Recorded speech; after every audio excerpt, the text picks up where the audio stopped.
Hola, bienvenidos a Justo en la Diana, el programa que analiza el hecho noticioso en todos sus círculos de acción. El aborto dejó de ser un derecho constitucional en Estados Unidos. Así lo decidió la Corte Suprema del país, de mayoría conservadora. En un fallo muy poco habitual, el tribunal revocó su propia sentencia de 1973, conocida como Roe versus Wade, que era el precedente legal que garantizaba el derecho a la interrupción voluntaria del embarazo a nivel federal. ¿Qué significa esta decisión para millones de mujeres en ese país? Hoy pondremos el dardo justo en la diana.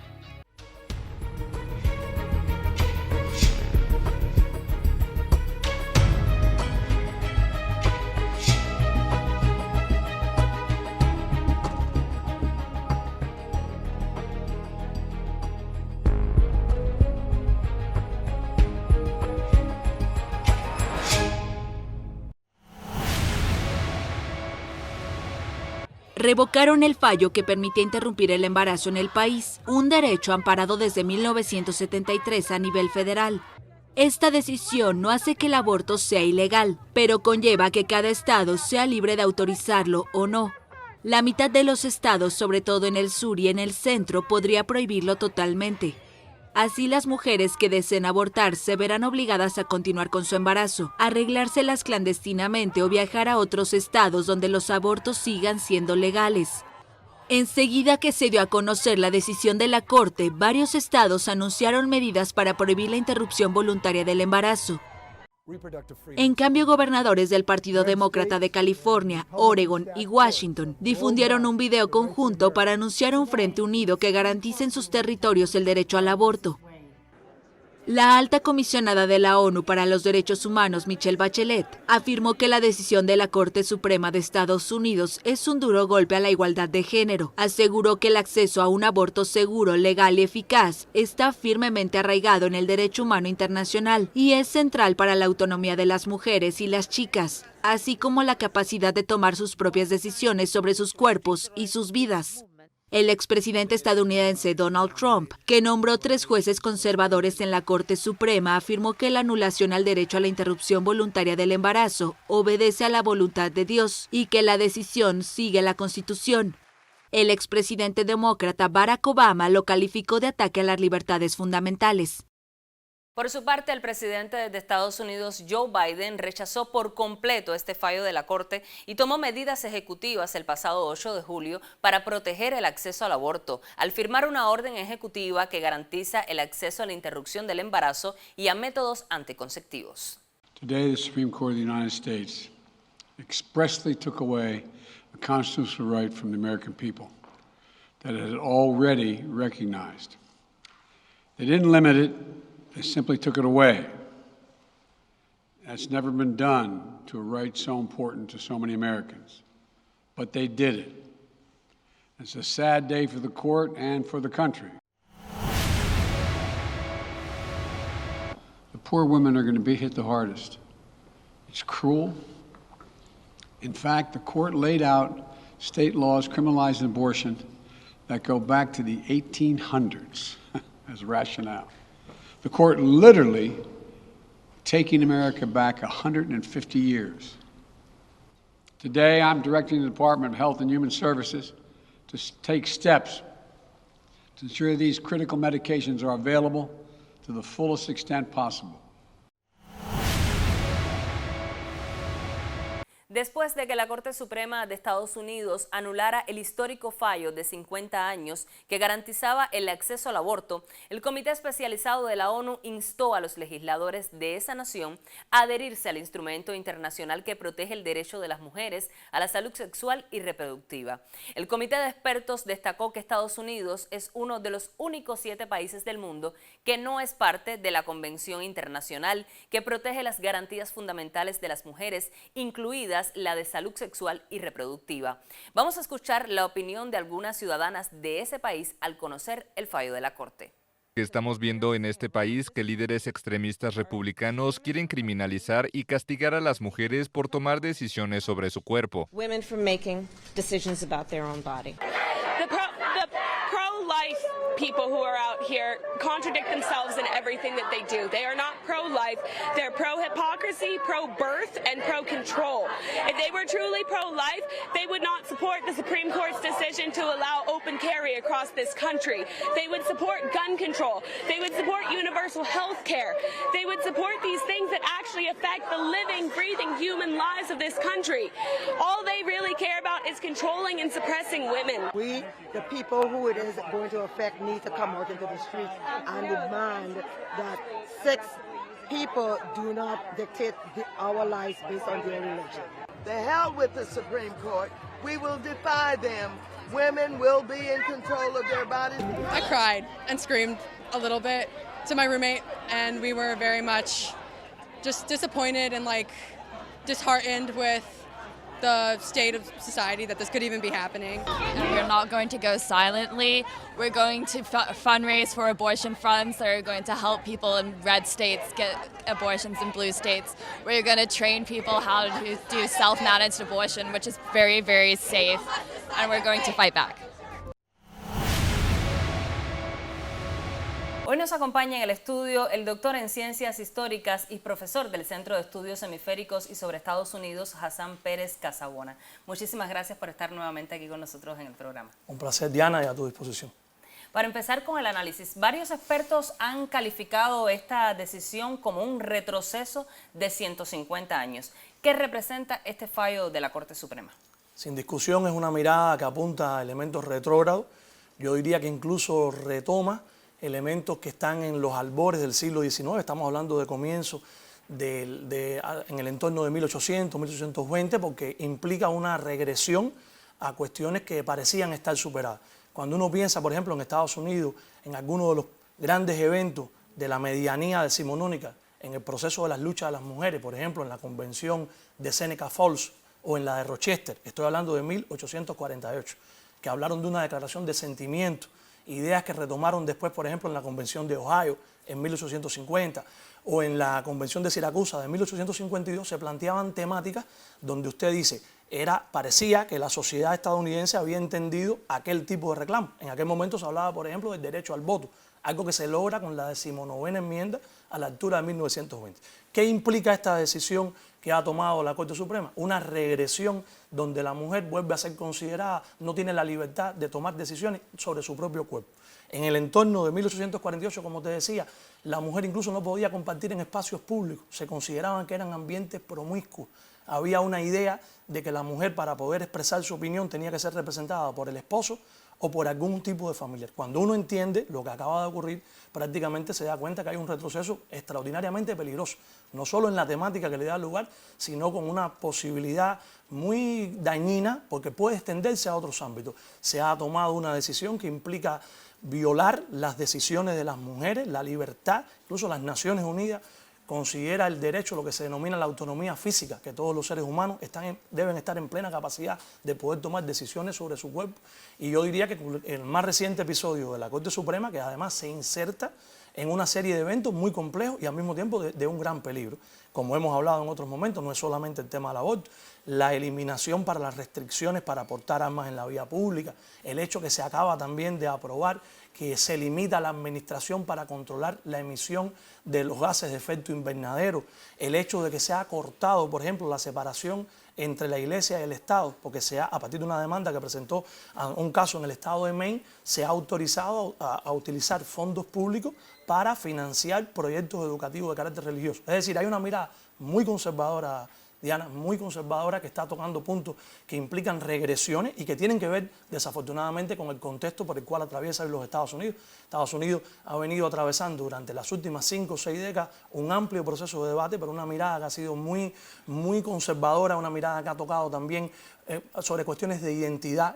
Es una demostración de crisis estructurales, crisis sistémica por la que está atravesando esa sociedad, no solamente en el plano económico, y uno de esos reflejos es el reciente fallo de la Corte Suprema. Pero también llama la atención que cuando se dio a conocer este fallo de la Corte Suprema había un amplio grupo de mujeres apoyándolo, incluso celebrándolo. ¿Por qué existe este % de la población que está a favor de ese tipo de ideas? Este es uno de los temas que más divide. Yo diría que es un tema que implica un debate con posiciones encontradas, no solamente en Estados Unidos, hay otros lugares del mundo donde también es así.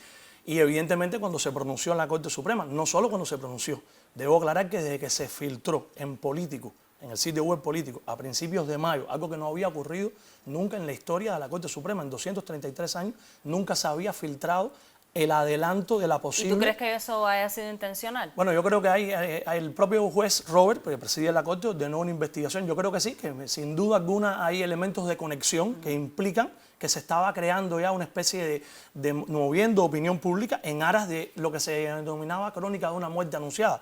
Casi todo el mundo sabía que el fallo iba a estar en la decisión donde se revocaba el emblemático caso de Roe Wade de 1973, que había supuesto todas estas amplias libertades en la temática del aborto porque lo concebía como un derecho constitucional de carácter federal. Al dar atrás este capítulo, decíamos que es muy dañino, y es muy dañino porque además es una expresión de una sociedad fragmentada, pero con repercusiones de inmediato para muchísimas mujeres. Hay estudios de todo tipo, Diana, que están reflejando cómo más de casi en el entorno de 40 millones de mujeres que están en edad fértil, en estados donde de inmediato, después de la decisión de la Corte Suprema, se han aplicado las denominadas leyes desencadenantes o leyes de activación, en inglés se conocen como leyes gatillo, que implican poner de inmediato en vigor lo que falló la Corte Suprema. Estamos hablando de lugares como Texas, por ejemplo. En Texas se habían adelantado, incluso lo habían hecho desde el año pasado con la denominada ley del latido, para adelantar esto solamente hasta las 6 semanas, cuando se podía detectar el latido fetal, pero también en Oklahoma. En Oklahoma llegaron incluso a la idea de que solo desde el momento de la gestación, de la concepción misma, ya estaba totalmente prohibido. Pero ha habido una cantidad de estados de los que han aplicado ya prácticamente iniciativas de todo punto de vista, Arkansas, Idaho, Wyoming, Utah, Tennessee, Dakota, que refleja lo complejo de una situación. Hay otra serie de estados también donde ya habían regulaciones previas, por ejemplo en Arizona, en la Florida, y donde no se han detenido iniciativas similares que yo diría que apuntan a una temática central, apuntan a privar a la mujer como ser humano en pleno siglo XXI de tener la capacidad de tomar decisiones sobre su salud reproductiva, sobre cuestiones vinculadas a la salud sexual, en un contexto donde el aborto sigue siendo un problema de salud a escala internacional. Los datos son aterradores cuando se sabe qué ocurre cuando se legaliza. Ahora bien, ¿existe alguna forma de revocar esta decisión de la Corte Suprema? En principio, las leyes de la Corte Suprema son leyes de carácter final. En la última instancia, como hemos en otro momento explicado, el sistema judicial de los Estados Unidos. De hecho, la Corte Suprema es el único entramado de carácter judicial que aparece contemplado en la Constitución. Las demás instancias del sistema estadounidense fueron aprobadas por el Congreso. No se pueden apelar. ¿Qué es lo que hay un debate hoy sobre alternativas? En el plano netamente de las cuestiones judiciales, usted dice, bueno, si se tomara otra temática que hubiera que pronunciarse sobre ella, hay una probabilidad de que pudiera ser revisado. Debemos aclarar que este caso fue la tercera vez que se hacía un análisis en los últimos 2 años con temática a partir de una ley. En este caso lo que le dio pie fue una ley del estado de Mississippi donde se bajaba, cuando el Roe Wade se había establecido el límite para permitir el aborto hasta las 23 semanas y la ley de Mississippi intentaba bajarlo a 15. Sin embargo, el hecho de que hay una supermayoría conservadora hoy en la Corte Suprema fue mucho más allá y derogó por completo el tema de Roe Wade. Entonces, en principio, la mayoría de los expertos coinciden que esto no sería posible porque aunque hubiera algún otro caso que pudiera desencadenar un fallo, sería la misma composición que tiene esta actual Corte Suprema. Para que hubiera un cambio, tendrían que producirse situaciones dramáticas en la composición.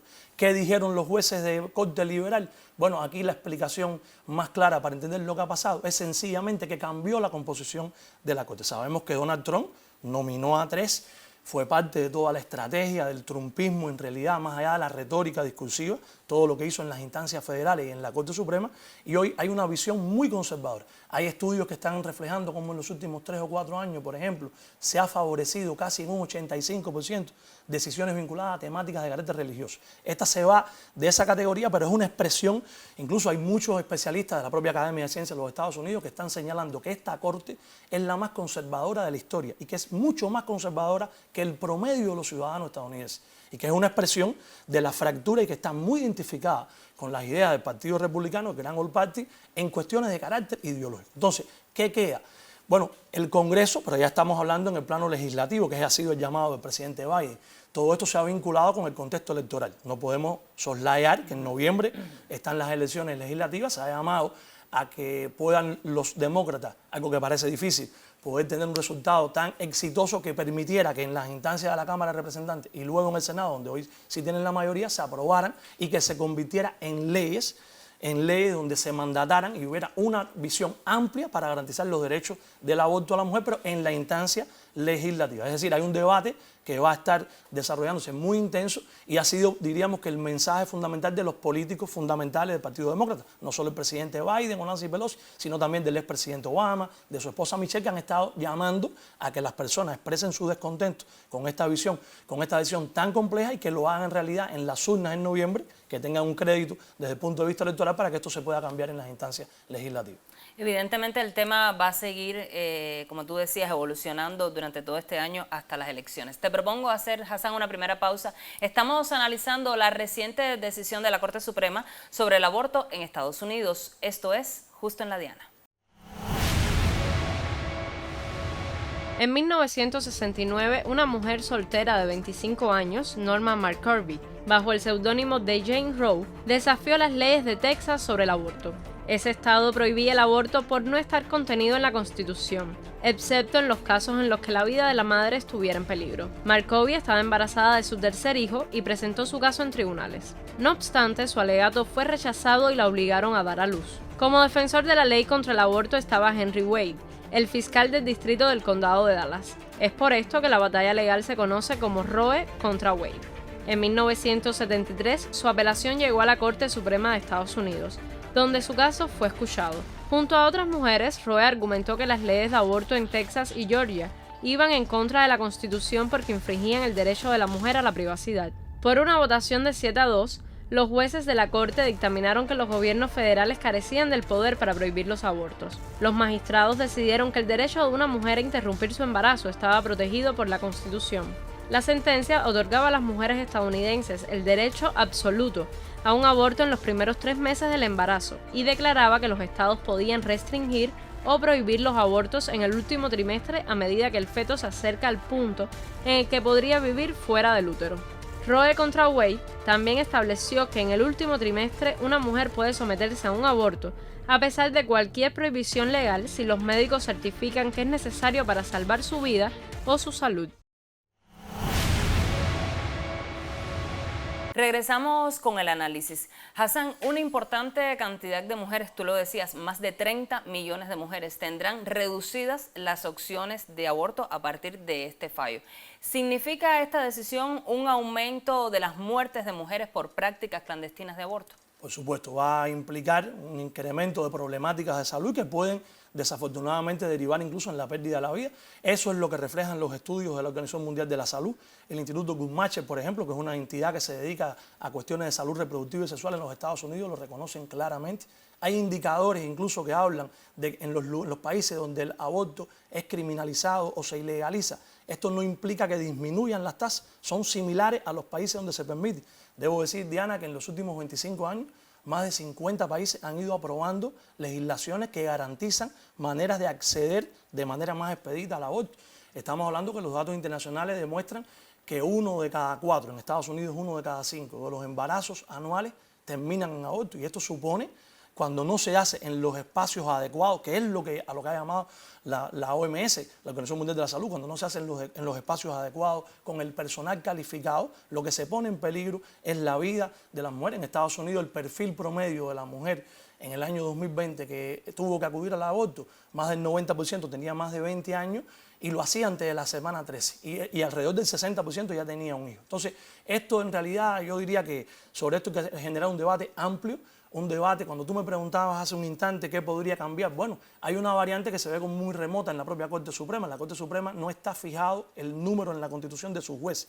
Ha variado desde 6 en 1789 hasta los 9 que están en la actualidad, que se remonta a 1869. Es lo que se denominaría el court packing, pero muchos especialistas no ven esto como un camino, que se incremente el número de magistrados, porque esto supondría un precedente que después podría ser aprovechado por otro gobierno. La idea está en el debate que se pueda llevar como una instancia de carácter como ley, que pudiera ser una ley cuando usted dice, desgraciadamente en los Estados Unidos, yo te recordaba hace un instante la convención de Seneca Falls y la de Rochester en 1848, y ellos hablaban de que la mujer obtuviera el mismo salario Y uno piensa que en la actualidad eso no está cumplido.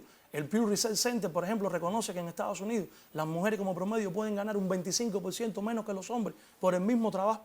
Hay evaluaciones que reflejan que para que una mujer ganara lo mismo que un hombre, tendría que trabajar 42 días en el año o más. Y eso parece algo de ciencia ficción en plena contemporaneidad, con todo lo que se ha avanzado en otras sociedades, con el empoderamiento de la mujer, cada vez que uno, con todos los aportes de la fémina en los sistemas contemporáneos. Entonces, Estados Unidos tiene otra visión. Esto va a poner en peligro la salud de muchas jóvenes, de adolescentes. En Estados Unidos el año anterior se produjeron más de 950.000 abortos. Pero más de 50.000 hubo que hacerlo en otros estados, porque la problemática que implica también esta decisión es que las mujeres que no tengan los recursos financieros, las mujeres de comunidades marginales, que estén en vulnerabilidades a partir de los entornos sociales, son las más perjudicadas. Porque cuando pensamos, por ejemplo, en Missouri disminuyeron los abortos el año anterior, pero hubo un incremento en Illinois, un estado vecino, y esto habla de los desplazamientos. Nueva York acaba de aprobar también una legislación que blinda un poco más porque habla de la imposibilidad incluso de extraditar a las mujeres. En Nueva York con una visión más adelantada. Pero esto ¿a quién va a perjudicar incluso particularmente? A las migrantes, a las personas de comunidades que están en situaciones más complejas. Porque además una persona que salga embarazada, una mujer, no todas van a tener la posibilidad de viajar a otro estado, claro, de tener esos permisos en su trabajo, que a lo mejor es un trabajo donde están en una posición muy vulnerable. Habría que analizar todas esas aristas. Si le añadimos los efectos de la pandemia, cuánto ha implicado todavía de manera más compleja para las mujeres, incluso las mujeres al frente de la familia, las que están a cargo de los elementos educativos de los hijos. Entonces, es una situación muy, muy compleja, es una regresión y además muy peligrosa, porque abre precedente a otras temáticas. Todo el mundo considera, hay mentes lúcidas en los Estados Unidos que están apuntando desde el ángulo legislativo que esto es apenas el comienzo de toda una escalada. Y ahí es donde está. Trump, ¿cómo celebró esta idea? Diciendo que era la victoria más importante para una generación. No, Trump incluso llegó a decir que había sido la decisión de Dios, claro, para tratar de englobar todo. Un poco recordó, a muchos nos hizo pensar aquella idea de Bush cuando los ataques a Irak y Afganistán, que se decía, Dios me dijo por la noche que hiciera tal cosa, esa visión fundamentalista que es desgraciadamente la visión de varios de los jueces que ha nombrado Trump, una visión que se apega al sistema federalista, que hace una interpretación textual, muchas veces fundamentalista de la Carta Magna de los Estados Unidos y ha impedido que se obtengan avances. Entonces, yo creo que hay que estar muy atentos y, bueno, desde la opinión pública, desde la academia, de los elementos, contribuir. Fíjate, Diana, que incluso aliados de Estados Unidos, si países como Canadá o Francia, en las voces de Trudeau y Macron, de inmediato salieron a rechazar y a señalar cómo esto no ocurriría en sus países.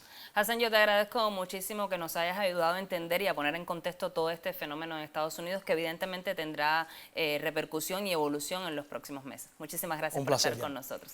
Y estamos en los minutos finales, pero todavía tenemos más para mostrarles. No se aparte de la pantalla. Esto está eviscerando a los estadounidenses, pero el Congreso continuará para actuar y superar este extremismo y proteger al pueblo estadounidense. Hoy la Corte Suprema llegó a su objetivo extremo y oscuro de sacarles a las mujeres el derecho a tomar sus propias decisiones. Mitch McConnell, Donald Trump y la supermayoría de las mujeres tienen menos derechos que sus madres por esto. Y los radicales republicanos están en una cruzada para radicalizar la salud y la libertad de la salud. Not here, not now. Not ever.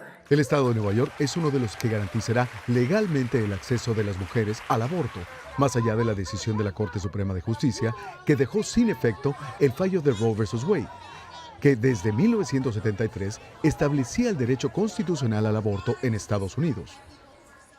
Con la firma de la gobernadora Kathy Hochul, este 13 de junio entraron en vigor en Nueva York varias leyes que buscan, entre otras cosas, proteger a los pacientes y proveedores de servicios de aborto de acciones legales de otros estados. Según un análisis del Instituto Guttmacher, una organización que aboga por los derechos sexuales y reproductivos en Estados Unidos, además de Nueva York, otros 15 estados más del Distrito de Columbia continuarán protegiendo el acceso al aborto amparados por leyes estatales. En contraste, de acuerdo con el Instituto Guttmacher, 26 estados tienen en vigor leyes que limitan el aborto, incluidos 13 estados donde se espera que se activen estas prohibiciones con la derogación de Roe vs. Wade por parte de la Corte Suprema de Justicia.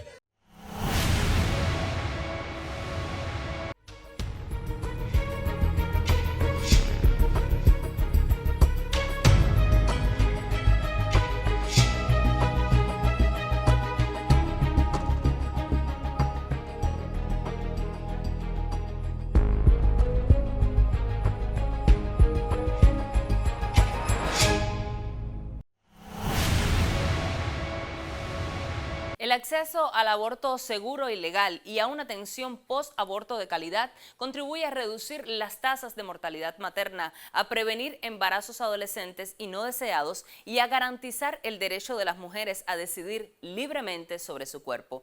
En el caso de Estados Unidos, ahora cada estado decidirá si legaliza o no esta práctica. Las mujeres que vivan en un territorio donde no es legal el aborto deberán viajar hacia otro para poder interrumpir su embarazo. Lo complicado del asunto es ver cómo un tema de salud se convierte también en génesis de disputas políticas.